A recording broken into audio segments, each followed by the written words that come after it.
Hey, what's up, everybody? Welcome to the 14th episode of the Better Leader Podcast. If you haven't done it already, be sure to click the link in the show notes and you can subscribe to get the Leader Guide right in your inbox where you can go through that with your team, and I'll notify you each time a new episode of the podcast comes out. My promise to you is not to inundate you with a ton of useless emails, as I'm sure your inbox is already full. But if you are enjoying the episodes as well, be sure to like and subscribe on YouTube, rate it on Spotify, Apple Podcasts. I know I would appreciate it for sure. Today, last episode of How to Win Friends and Influence People. It's going to be a shorter episode, but I think what we're talking about in this episode is probably like the culmination of everything, is really some key principles in how you gain influence. I would actually really say that this equation is really what a lot of influence comes down to, and that is skill times hard work equals influence. And I don't think it's a plus conversation. I think it's a multiplication conversation, because when skill and hard work meet, it's a multiplying, compounding effect that gains influence. Now, one of the things I love is I love watching skilled people do what they love to do, or their craft, or what they're good at. You know, I have a friend, Josh Beard, and Josh listens to the podcast sometimes, but I remember sitting in a meeting with him, and as we were going through a budget and reviewing this, I just was like, this guy is so skilled in finances, in accounting, and it was just cool to watch him operate and to see that his skill level in this area is so high, and something that I'm just now learning about, something that I'm trying to grow in, and to watch someone with a high level of skill is so impressive. I think of my friend Kyle Kicker, who's one of the best musicians I know, or my friend Jake Pyland, who's also an amazing musician, and I just watch their skill. Like when my friend Kyle, when he plays the drums, it just looks different than when other people do, because he has such a high level of skill. When I see Jake singing on stage, it just makes it look easy. It's impressive to watch people with skill. I recently just attended and got to go to a Kansas City Chiefs football game. Shout out to the Chiefs and to everyone who hates the Chiefs as well. Patrick Mahomes. It was crazy to watch. But you look at this and you just look at these guys, and not only how skilled they are. I mean, even watching someone like the punter or the long snapper and just seeing the high level of physical skill they have is so impressive to me. And now, having skills and developing your skill set is going to make you more influential. If you want to be a better leader, have skills that nobody else has, or grow in your skills that in a way that sets you apart, in a way that people can rely on it, and it's a skill that it's sought after and needed. I even think of my friend David Shelby, who's just so gifted in the realm of IT work and computers, and when I watch him just lock in and do a task, it's so impressive to watch. So skill comes in a variety of fields and in a variety of different ways, but it's so important in gaining influence. I do believe that sometimes as individuals get older, because I know this can be my tendency as well, is I think these are the skills that I have, and I'm kind of good at this and not good at this. And it is important to know. You should have some knowledge. I mean, for me, I know I'm not a musician. I know I don't have that skill. So it would be pointless for me to spend time going down trying to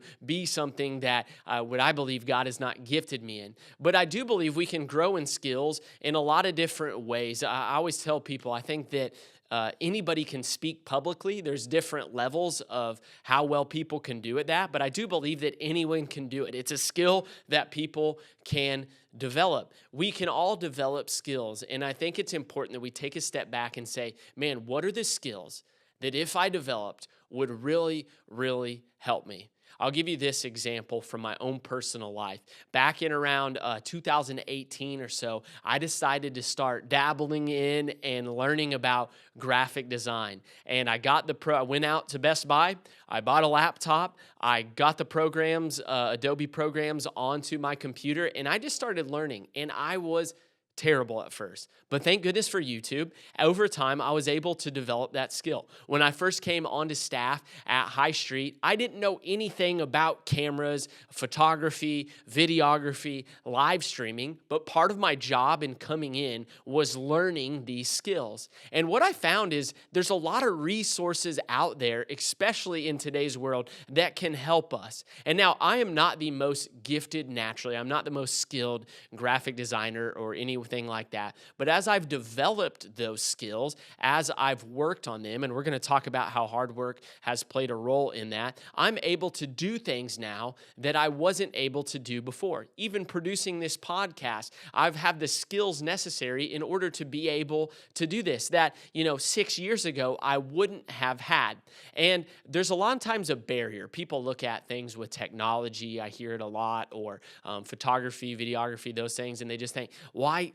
I can't do that. I don't have any skill in that area. When really, a lot of the skills are quite simple. Some simple and easy principles to follow that actually make it not that hard. And so I see a lot of times people have a fear of these fields in particular, but if they just dive in and commit themselves to learning, they would actually be able to do that.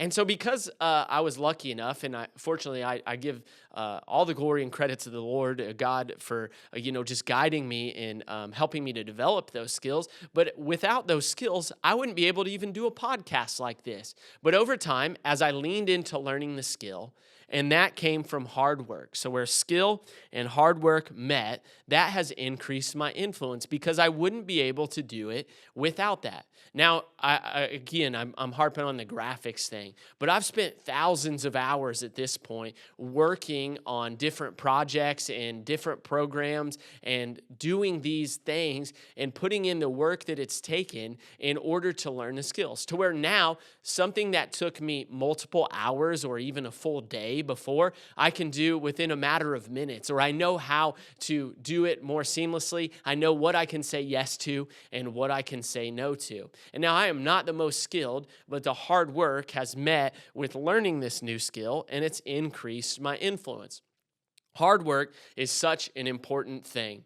I think back to one of my friends in high school, my friend Keenan, who was a wrestler, and I really learned how to work hard from him. He was someone who really influenced me and led me well in high school, even though we were the same grade. I just always appreciated his friendship because he was someone who pushed other people as well. And I'll never forget, it was wrestling season, and man, God bless all the wrestlers out there cutting weight and doing all those things. My friend Keenan, he would go up to the school on his own on Saturdays and he would run. He would put in all of this extra work. And what it helped him to do is, maybe he wasn't the most naturally skilled ever, but he ended up placing in state his senior year and had opportunities that he could have taken advantage of beyond high school because skill was met with hard work. He put in a lot of hard work, and that increased his influence. It made his influence on the wrestling team greater. It made his influence in the school greater. Where we see skill and hard work meet, it creates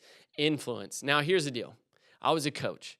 I can't tell you how many times I had an athlete, high level of skill, low work ethic.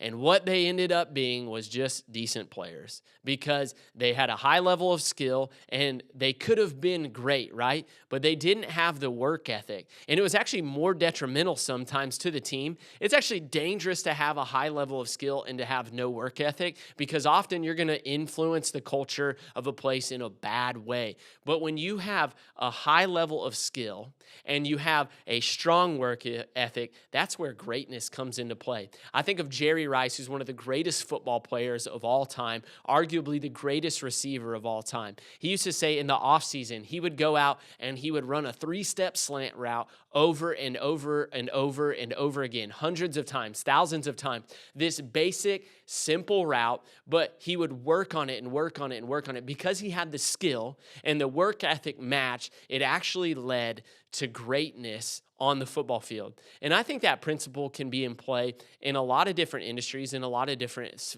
phases of life. When skill and hard work meet, great things happen. Now, I won't belabor this point, but I do think that we all know someone who they're always seeming to work really, really hard. And maybe they're working really, really hard in an area that they don't have a lot of skill. It doesn't lead to a lot of influence. Or maybe they're working really, really, really hard, but they're not working smart. I do think that there is an element to this of working hard is also working smart. And because I take the time to say that, because just because you're working hard and logging a lot of hours in an area doesn't mean that you're growing a skill or you're actually pushing anything in your organization forward. We've got to work smart as well. And it's important that we have a work-life balance also. Probably in our culture now, especially with younger generations, work-life balance is something that is more sought after and probably approached in more of a healthy way. But I think it's also important that we don't let the pendulum swing too far. There's a balance there of boundaries and taking care of ourselves, but also working hard. There's a moderation in there where it's very important that we are still working hard. And as we work hard, it is naturally going to gain respect from the people around us. Where skill and hard work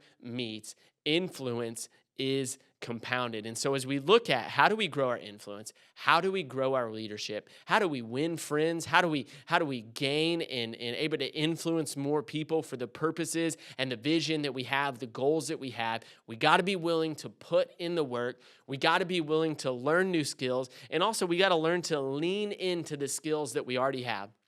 And the last thing that I'll say is this, is it's important with skills. If you're an individual of high skill, don't be prideful and arrogant about it. That has been the downfall of so many people.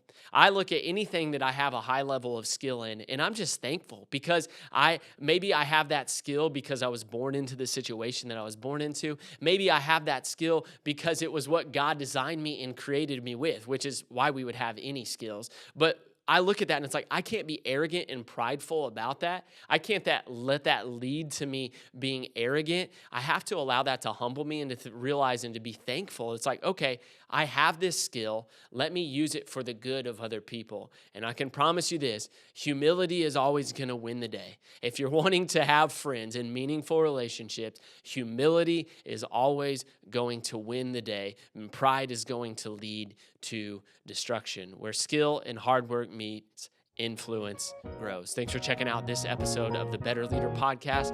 We will see y'all in a few weeks with another episode. Thanks for tuning in.